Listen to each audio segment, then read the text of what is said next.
Hey everybody, welcome back to the Magic Channel. My name's David, and today we're going to learn a super easy card trick called Checkerboard. Checkerboard is very simple, and it's going to enable you to locate two cards instead of just one. Your spectator is going to select two cards, and you will find them both.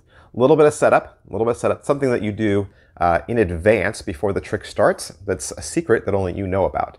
You're going to take your deck of cards, and you're going to separate it into two piles. You're going to have all of the black cards in one pile and all of the red cards in another pile. You'll reassemble them one on top of the other, put it into your tuck box, and then when you're ready, you bring it out. Tell your spectator that you're going to do a trick for them, and that to do that, you need to separate the deck into two piles. Now, rotate the deck towards yourself. Don't flash. They shouldn't see what you're doing. And you're going to go through the cards and find the exact middle where the red and black separate. You'll put both halves on the table. And then you'll tell them that they're going to select a card from each pile. Very simple. Pick up one section. I'm picking up the black. Fan the cards toward the spectator, and they can select any card they would like. So in this case, they're selecting the Jack of Spades. While they're holding on to that Jack of Spades, you're going to go and pick up your other stack, and you're going to fan the cards towards them and tell them they can stick the card back wherever they would like. Okay? So they stick the Jack of Spades right in the middle, and you can give the cards a little mix as a convincer that the card is lost. You then refan the cards towards them and have them select any card they want. This time they'll select the Ace of Diamonds. Okay? Now, hopefully they don't reselect the card they already did, but if they did, I would stop right there and just call that a miracle. Then you're going to do the same thing, but in reverse. You're going to pick up the opposite color now. You're going to fan the cards towards them like this, allow them to stick their card anywhere they want, back in the spread. And again, you'll give the cards a little mix as a convincer. Now, I will put this half on top of this half. Okay? And you don't have to do this, but I might do this, is that as I'm putting these cards down, I'll just tip this a little bit, not so that I can even see the identity of the card. Like, I'm not even seeing the identity of this card. All I'm seeing is the color. All I'm seeing is the color. I'm making sure that I'm not putting a red card down on top of a red card, because if I was doing that, then this trick wouldn't probably work. So I'm just making sure as this goes down, I see that little flash of black and I drop it.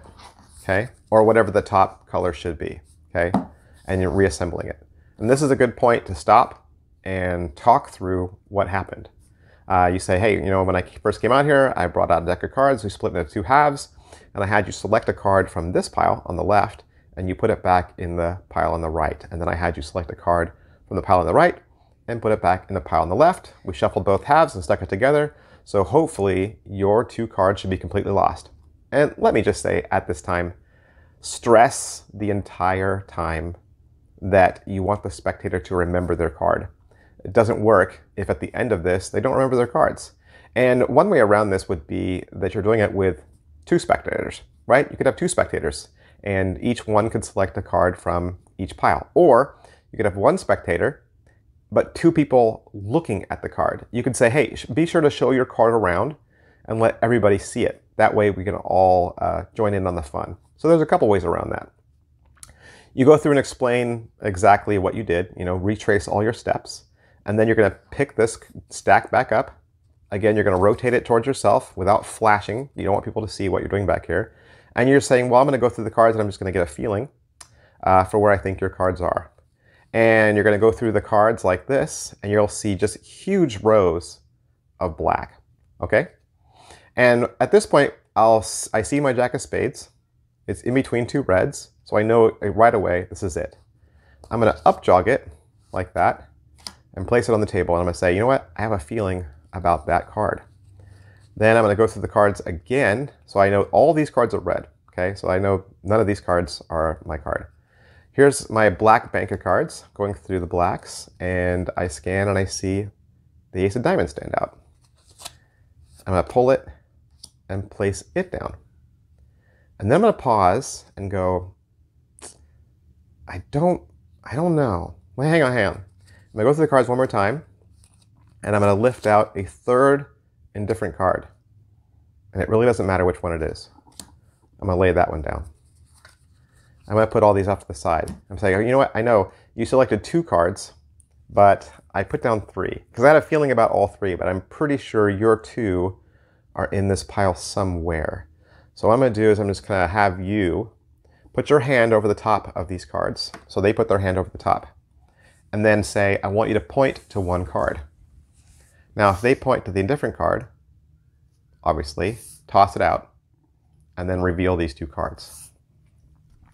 If they point to one of the cards that you know is it, say, all right, you have a feeling about that card, let's see, and rotate it over, and it'll be their card. Okay? After they've done that, then you do it. Because I don't want to do a weird equivoque the next time around. So if this was the solution, if this is what happened, I would put these back together like this, and then I would do it. I would put my hand over the top, and I said, let me see if I can find it. And then I would stop on their card and reveal it. Okay? So that's the 2 endings. One, if they hit the indifferent card first, move it aside and reveal the next 2. The other ending would be is if they hit one of their own cards, reveal it, move it out of the way, and then you reveal the next one. So there's your trick, checkerboard. Have a lot of fun with it. I'll see you guys next time. Bye.